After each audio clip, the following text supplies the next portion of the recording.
Hello, my beautiful souls. Welcome sa ating tarot reading sessions. Keep in mind, general reading po ito. Maring mag-resonate, maring hindi. Kunin nyo na lang po kung para sa inyo and leave the rest. Maring mag-shift na energies or magkabaliktad ang sitwasyon. Kaya kayo na pong bahala kung saan kayo nakalugar sa reading natin. So, let's see.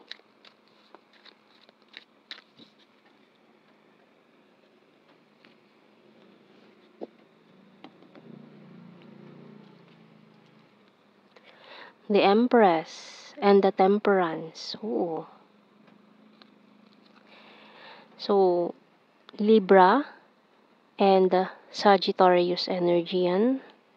So, maaaring it's a Libra and Sagittarius couple or kung ano man energy ng Empress and Temperance. It's about balance, patience, nurture. Ayan. Oh, 8 of Wands.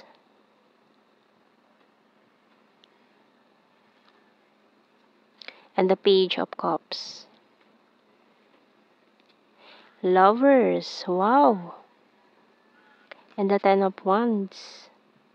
The Sun and 5 of Wands. Bottom card, Justice. So, ang lakas ng Libra. Libra, ayan mga signs natin. Libra, Sagittarius, Gemini, and Leo.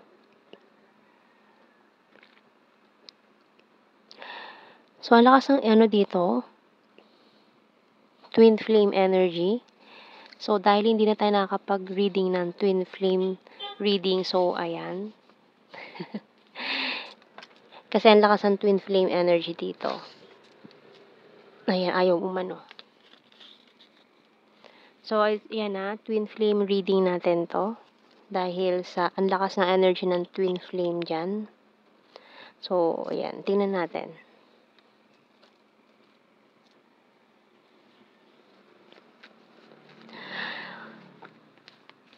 Okay, so may nagpaplano kasi dito na to meet you. Ayan, maaaring itong twin flame mo, nakatapos na siya ng mga karmic cycles niya. It's about completion.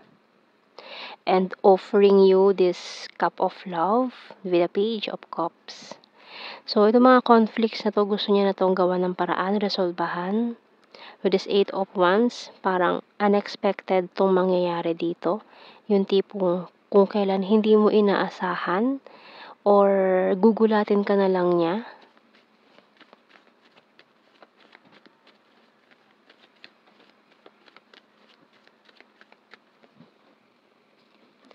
We have the music, coffee, perfume, magnifying glass, candle, and pencil.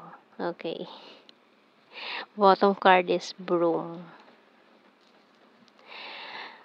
So, parang hindi siya tatanggap ng no. Hindi niya tatanggapin kapag tinanggihan mo siya. So, maaaring sa pilitan ito, take you out in a date, coffee date.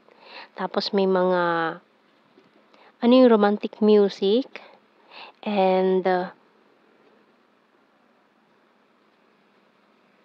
parang may something na gagamitin niya is perfume to attract you, ganyan. Kasi alam niyang favorite mo yon. So, gagamitin niya yun para ma-attract ka sa kanya. So, tingnan natin.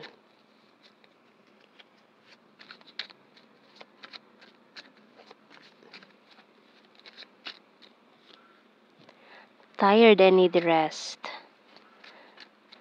So, parang ikaw kasi yung pahinga niya eh. Maring burnout siya lalo na sa trabaho. I will fight for you. I'm so in love with you. Oh, I want to marry you someday. So, ikaw yung nakita niya na makakasama in the future sa pagtanda. Guarded and wounded. Willing to take the risk. Waiting for you. You complete me.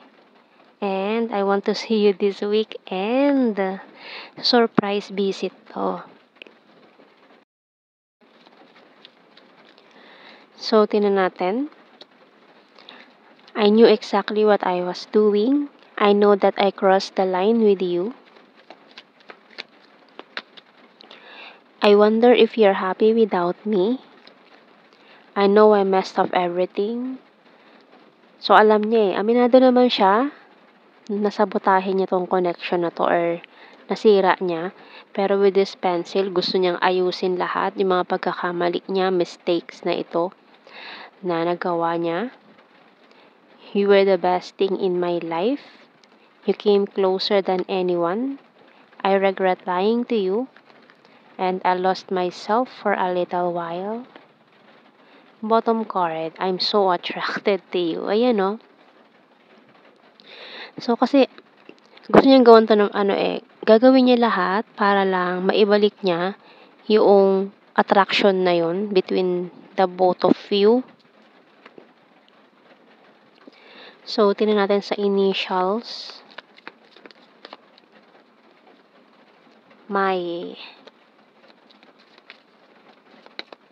MYJ.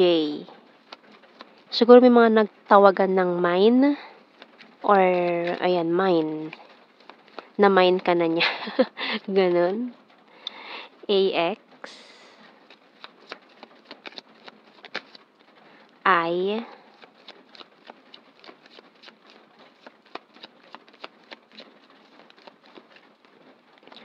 LZ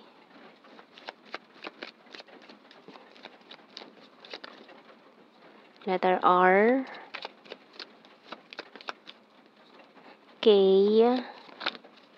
U B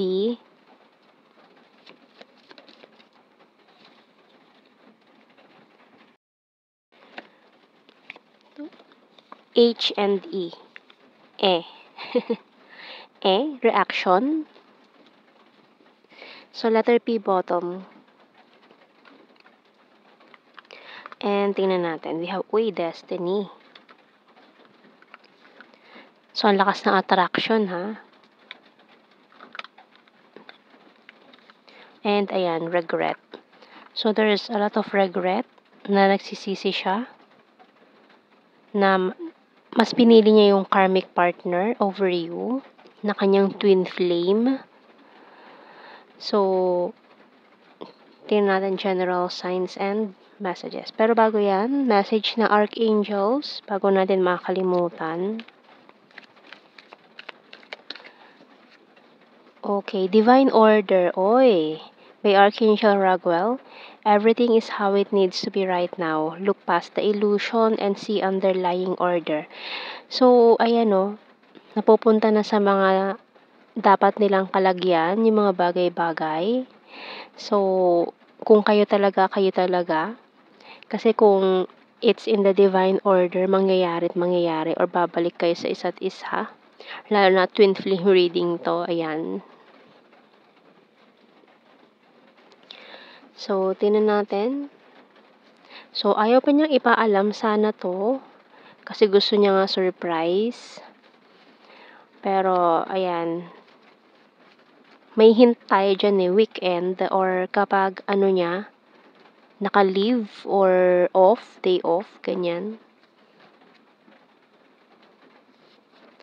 September. Creepy stalker. Friendly. Future lover. National Capital Region, ex-lover. Summer. Scorpio. 7. Sweet. October. South PH. Smart. Has a dirty sense of humor. Dimple. Past person. Overthinker. Number 1. Very lucky. Number 5. 6.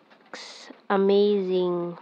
Ayan. So, mag-ingat lang dito sa mga plastic persons na yan. Selfie-holic, Aries. Another, kailangan ng mahabang pasensya pa. Lalo na kung nagpaplano pa lang tong taong to. And April. Ayan, hanggang April. So, yan ang ating reading. Thank you for watching. Take care and God bless. See you in our next reading, guys. Bye-bye.